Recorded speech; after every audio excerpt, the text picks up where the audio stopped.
Shovel Knight. I remember as a kid playing games like Super Mario World and A Link to the Past, Donkey Kong Country, and even though the age of 3D gaming came while I was still young, I always had a soft spot for the era when 2D gaming had not only reached its peak, but had reached perfection. Games like Donkey Kong Country prove how, before the switch into 3D, the art of platforming was at an entirely new level. Then recently, after the third dimension had reached a point where it too was basically mastered by game developers, this retro revival movement swept gaming and sought to take everything that was great about all these old games and bring them into the modern age. So back in 2013, when I heard a group of game developers had banded together to create Yacht Club Games and make the ultimate 2D action platformer adventure, well, I was excited.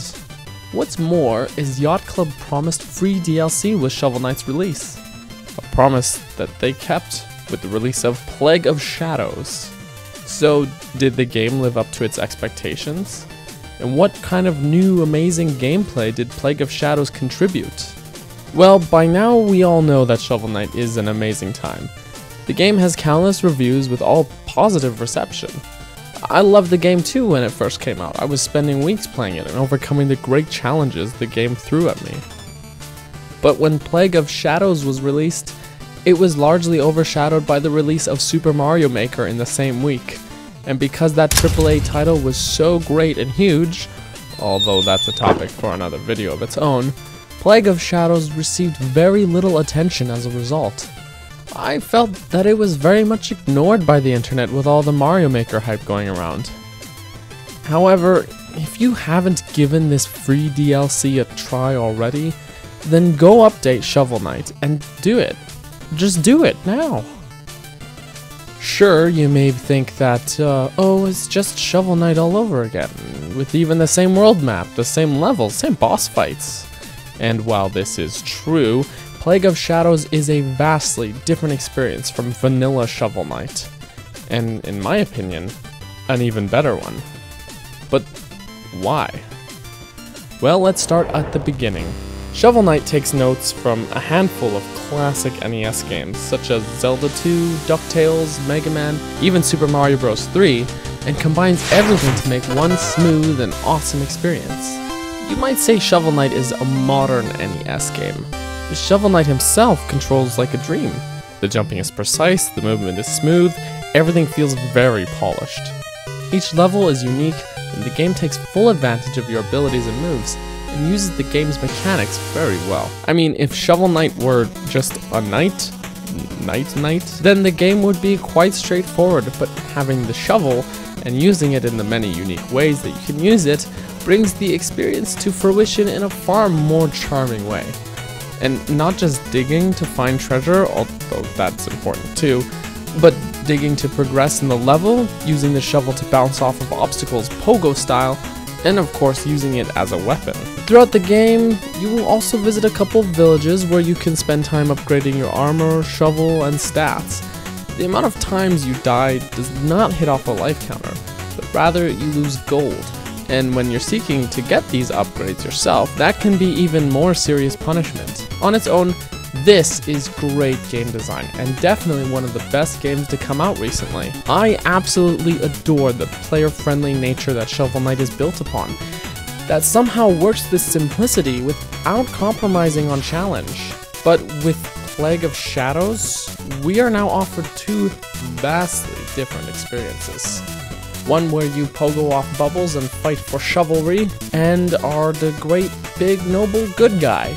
And the other where you throw bombs at everything in your path, and play as the diabolical evil scientist villain. The nature of this dichotomy is felt not only with how these characters interact with each other and other characters, where Shovel Knight will always do everything fairly and for the greater good, like helping those in need, always purchasing his items, and largely fitting the lawful good archetype, while Plague Knight can blow up his own minions, opts to craft his own weapons and betrays his allies, the Order of No Quarter. But also this is felt in the very nature of the gameplay. Whereas Shovel Knight's growth plan is a very linear system, where you purchase the next great armor or the next health upgrade and gradually become stronger, Plague Knight has the freedom of crafting his own tools to best suit the situation. Let's take the health bar for starters. In the first level, Shovel Knight's health bar will look like this, and if you bought all the meal tickets, you'll gain more health throughout the game until the last level, when it will look like this. But with Plague Knight here in the first level, it could look like this, or it could look like this. Meanwhile, in the last level, it could look like this, or this. That's pretty different, huh? That's because instead of a gradual increase like Shovel Knight has, Plague Knight has these tonics that temporarily boost your max health, instead of having permanent increases. In this sense, Plague Knight has a lot more freedom in the way that you can control him and how you can play. Shovel Knight can sport a few optional upgrades, such as changing his armor and how you choose to use the many relics at your disposal, although Plague Knight's own armor and arcana are functionally equivalent. But Plague Knight's style overall is a much deeper experience. Now, Shovel Knight's run is faster and he suffers less knockback than Plague Knight, so you can already get the feel of the difference between these guys. You get the feeling where Shovel Knight is quite the tough guy. Plague Knight is more about brains over brawn. Shovel Knight's single jump is also much greater than, heck, even Plague Knight's double jump. Instead of a shovel, Plague Knight sports bombs that he can throw down at any given time, and after throwing one down, Plague Knight can charge up what is called a bomb burst. But with this bomb burst mechanic, it essentially acts as this third jump that can propel you much larger distances than Shovel Knight is normally capable of. In fact, the amount of bursts that you can execute are infinite, held back only by your own skill. I personally recommend saving your second jump for after your bursts though, just to help you stick that landing, since the burst jump is intentionally made to be somewhat difficult to control. Oh, but wait, there's more. Through the research system, you can buy new bomb bursts to suit your style. So maybe you like the standard one, or you prefer to slow your fall after a burst, or maybe you want to be like Samus and just screw attack through everything. There's plenty of options. Oh, and the bombs themselves? Well, there's tons of customization. In fact, the bombs are just entirely built around the idea of customization. So your bombs are made of three main components: the casing, which dictates how the bomb is thrown, the powder, which changes how it explodes, and the fuse for basically how long it will explode after throwing it. So maybe you like rapid, quick little bursts, or maybe you would prefer to lob them up, or you'd prefer to have them act like a barrier to protect you.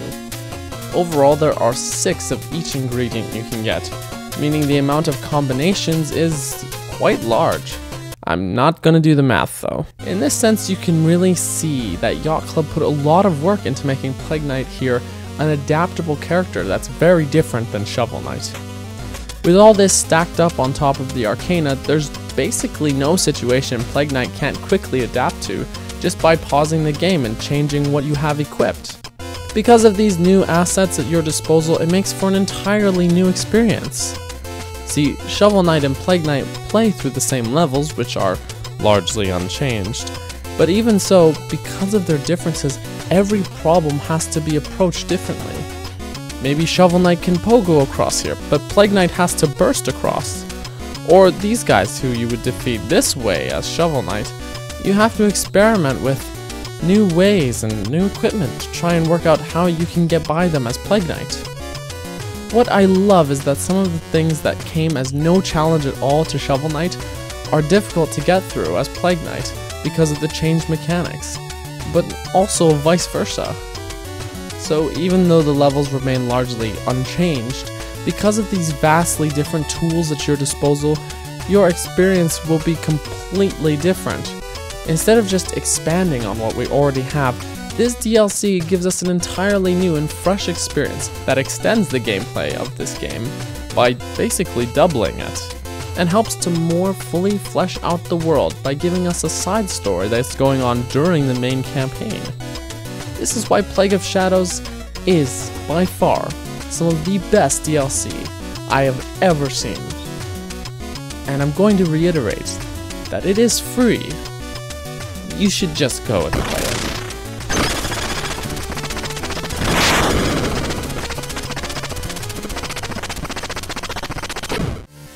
Thanks again for watching, guys, and remember, if you liked this video, make sure to actually like it, and also make sure to subscribe if you want to see more videos like this in the future. Thanks again for watching, everybody, and I hope that you have a wonderful day.